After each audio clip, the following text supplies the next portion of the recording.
Hello students, welcome to Vedantu NEET English. I am Miss Gopika, your biology master teacher. Today we are going to study locomotion and movement with the help of a mind map. So let's start.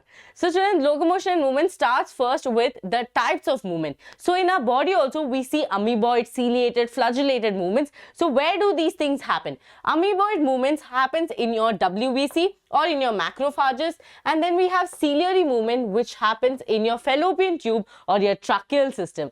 Then we have flagellated movement, which is not mentioned here, but flagellated movement is only shown by your sperms. Then students, last we have muscular. So entire chapter is based on this, right? Locomotion and movement. So next, the most important thing in this chapter is the properties of muscle fibers. Why does muscle fiber so special? Why is it so special? Because of these properties. The properties are excitability. That means the ability for them to take any stimulus and do depending on what the stimulus is asking. Okay, then we have contractibility, the ability of the muscles to contract. Then we have extensibility, the ability of the muscle to stretch or move, right? That is what extensibility. Then the last one is elasticity, the ability of the muscle to be a little flexible, right? If I want to move, that flexibility should be there, the stiffness should not be there.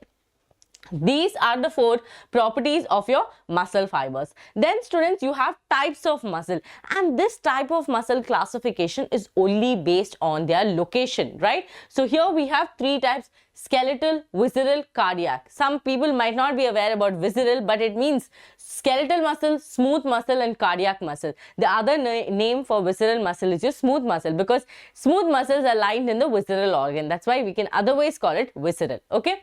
Here students, we have skeletal muscle, which we are going to learn in this chapter because it is totally based on the skeletal muscle is the one who is going to do locomotion and movement, right? Then we have visceral muscle again, which is lined in the visceral organs. Then we have cardiac muscle in the heart. Okay. Then students, here we have sliding filament theory of muscle contraction. Before understanding this, you should be already knowing about actin and myosin, because this is a revision. I believe that all of you have watched my locomotion and movement chapter and knows everything about actin and myosin and how muscle contraction happens. So students, muscle contraction happens here. You can see different types of bands or zone. Here we have A band, I band, head zone. Now, A band means anisotropic band. That means where your myosin and actin both are present. I band means your isotropic band, where only actin is present. Okay. Then we have head zone, which is called the Henson zones. Students, more than that, very important thing, can you see these lines? What are those? Z line is the line which holds the actin in place. Then we have M line, which keeps the myosin in place. Here you can see a sarcomere. Okay, a sarcomere. From one Z line to another Z line is a sarcomere. So here what they're talking about is when a muscle contracts, what actually happens to your sarcomeres. Here you can see as the muscle contracts, the sarcomere size has reduced drastically, but very important point to keep in mind is that the A band is going to be constant and even the M line is going to be constant. They are not going to reduce in size. Okay. Then students, here you can see it is maximally contracted. Maximally contracted, that means here the sarcomere size has completely reduced. That is because the Z line has moved further, the head zone has reduced in size, the I band has reduced in size, but the A band remains constant. Okay. Then we have sliding filament theory, which is mentioned there, but it is totally about your myosin, right? How do we remove that ATPase from the myosin head so the actin can come and bind, right? It is a beautiful love story of your myosin and actin, but there are some brothers who are problematic. So that is what your sliding filament theory is about. More details about your entire sliding filament theory, watch my locomotion and movement lecture. Okay. Then student, the most important thing about your locomotion and movement chapter is your skeletal system. Skeletal system is of two types, your axial skeletal system and appendicular skeletal system. Very easy. Axial skeletal system has 80 bones and your appendicular skeletal system has 126 bones. So here students, you can see your axial skeletal system. Axial skeletal system is basically your skull, okay, hyoid bone, your ossicle, vertebral column, ribs and sternum. These complete people contribute your axial skeletal system. In that, very important thing, in skull you have to remember about your cranium, that is your 8 bones of the cranium. How do you remember this 8 bones? Is very easy. It is nothing but step off. Okay, step off. What is step off? S stands for sphenoid, T stands for temporal, E stands for ethmoid, P stands for parietal, O stands for occipital, F stands for frontal. So this way you'll be able to remember the 8 bones of the cranium. Then you have to remember the 14 bones of the facial bone. Then you also have your hyoid bone, which is your U-shaped bone. Okay. Then we have ear ossicle. Very easy. Ear ossicles you have to remember Miss has. That is malleus, incus, stapes. And what is the shape of these bones? Very, very important. Hammer shape, anvil shape and stirrup shape. Simple. Miss has. Then students, you have sternum, which is like a tie-shaped structure. Then you have ribs. 12 ribs are there. Now, very, very important thing about ribs is they have true ribs, false ribs and floating ribs. What are true ribs? These ribs are the ones which are ventrally, dorsally and ventrally attached to one to your thorax and one to your sternum.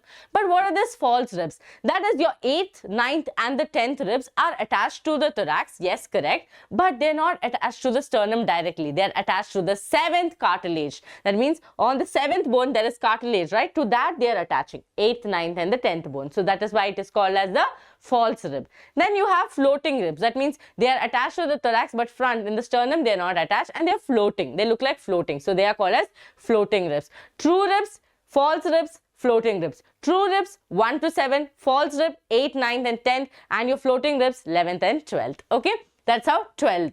Now students, other than that, vertebral column, very important thing. You have your cervical bones, that is from C1 to C7. Again, atlas and axis, very important. Then we have thoracic bone T1 to T12. Then we have lumbar bone L1 to L5. Then you have sacral bone and coccygeal bone which are fused to form the tailbone. Easy? Yes. Then we have your appendicular, that is 126, that is about your hands and your legs, right? Your forelimbs and your hind limbs. Here you can see forelimbs. Very easy way to remember the bones of the forelimb is how are you CM Pandu? Humerus, radius, ulna, carpals, metacarpals and phalanges. This is the way to remember it. That is 30 of them. So 30 into 2, 60. Then you have bones of your hind limb. Again, you have to remember about femur, the longest bone, femur, very, very important. There's a trick to remember that. If you want a trick, you can use this. That is fly, Tarzan, fly, Tarzan. Where should he fly?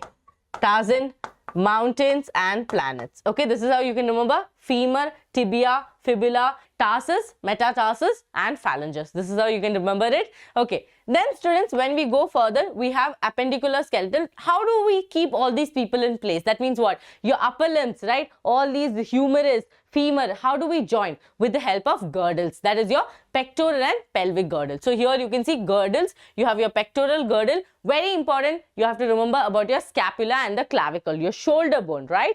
Yes. And then we have your pelvic girdle. This you can remember by I play in class, or other ways also you can remember ilium, ischium and pubis, which fuse together to form your coxa. Okay. Yes. For all these tricks, check out locomotion and movement chapter.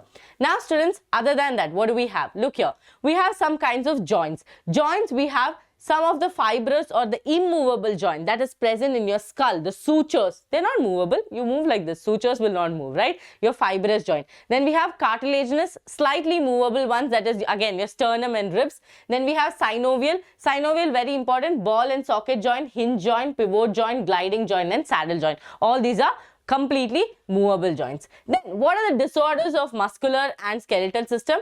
You have your myasthenia gravis, which is an autoimmune disease. You have muscular dystrophy. Then we have tetany, again rapid spasm because of calcium levels. And then we have arthritis, which is seen in old age people. Then we have osteoporosis, again seen in old age people when the bone mass reduces. We have gout when the uric acid or urea content is more between the joints, right? Salt content, any salt content is more between the joints, which causes them pain. So this is how we have learned the entire locomotion and movement. I hope it was really helpful. Do not forget to subscribe to the channel, like the video and let me know in the comments if it was helpful. And for the complete detailed video, watch my locomotion and movement lecture. Thank you so much.